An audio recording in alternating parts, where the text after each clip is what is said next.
When I first started, I kind of began as just like a creative outlet making earrings. I wanted to make some pairs kind of like match my outfits, but it was really just for fun. I had no intention of selling them. I was following a lot of other small businesses online that I could see were doing really well selling their art or their jewellery or whatever. So I was definitely inspired by them, but I never thought it'd be something that I could do myself. I decided that I wanted to start kind of sharing the pieces I was making on Instagram, just to my friends. So me and my friends kind of did a little mini photo shoot, and I started posting daily, and gradually people started showing interest in buying them, which was great. It was just before COVID, just before lockdown, and then I was furloughed, and so I had a lot of extra time to be building my page and working on new designs.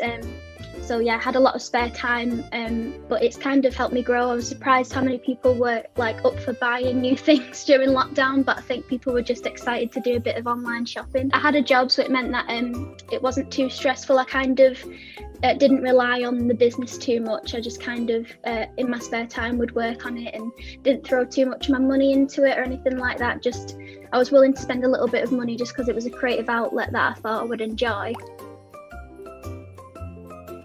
There's a lot of resources out there online. Obviously Instagram's great, but Etsy and Depop and places like that where you pay a tiny fee for them having to like host your pieces, but really it's really easy to use and you can sign up for free, check it out and stuff like that. So there's loads of resources out there if you want to give it a go. If you've got an interest in something, then go for it. You don't have to like be amazing at first. Branding my business is something I'm interested in doing more of this year. Starting off, I just kind of jumped into it and got going, because usually if you've got an interest in something, there's people online that have got an interest in it too. Instagram's been great for growing my little business.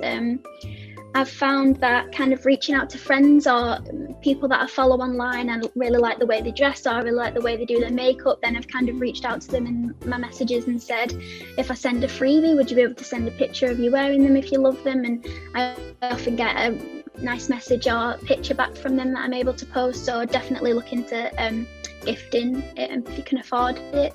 I've found that doing things like giveaways, little competitions online are always great for building a following, but really just posting regularly. I've been posting daily pretty much the whole time. The more regularly you post, the better you do, I think. I was definitely following a lot of small businesses, and I've got a lot of friends who have small businesses too. I definitely asked them a lot of questions, made sure I knew what I was doing after I kind of grown a little bit, and people are usually really happy to help out. Like I would be if somebody starting off fresh wanted to message me on Instagram or something like that, I'd definitely be willing to help, and most people are as well. I wouldn't kind of throw all my money at something and just hope it does well. I'd kind of take it slow at first, take it gradual, keep it as a hobby.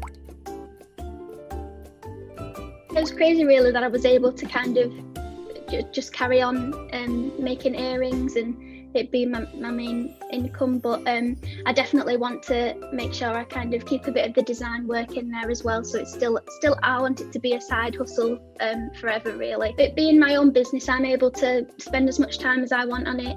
I'm able to say, actually I have a 1 to 2 week turnaround on orders at the minute if I'm busy doing something else as well, and because it's my thing and customers are buying from me, then it's up to me really, and I think that's been the key to it. Definitely keeping it as a side hustle and not investing too much into it initially, and then if it grows then that's great. So initially I just used Instagram for sharing images, and then I jumped onto Depop because I knew the fees weren't too big and you kind of have the freedom of posting what you want. If it's handmade items or second-hand items, Depop's really great for that. So that's where I was for the first couple of months, and I kind of built a little following up on there. And then when I thought that I would do okay on Etsy, I joined Etsy, and everything has a little fee for them to host the items that you're selling, but it's definitely worth it. I would definitely recommend people go check it out. I found it quite relaxing. I didn't have loads of ambition because I didn't know it was going to go anywhere. I kind of I was shy at the beginning of sharing the pieces I was making, just because that's how I am, but I found the confidence to just share it with my friends, and I thought there's no harm in just kind of showing what I'm making in my spare time, working out whether you're going to get a profit from that market, and then going for it if you think it's worth doing. first of all, I'd say Greater Manchester is a really great area. I think we take it for granted sometimes. There's always events going on, even if they're online at the minute. There's loads of great resources, I think, especially for young people. But yeah, I think, like I said, I'd just do your research into what opportunities there are. I'd follow your interests, do what you love to do. And I'd always, if you'd like any advice, just kind of reach out to people, message them, don't be too shy, just go for it, because most people are willing to help you out. It's a great time to start, to be honest. We all need a kind of creative outlet, even if it's not a creative outlet, we just need something to kind of keep us busy at the minute.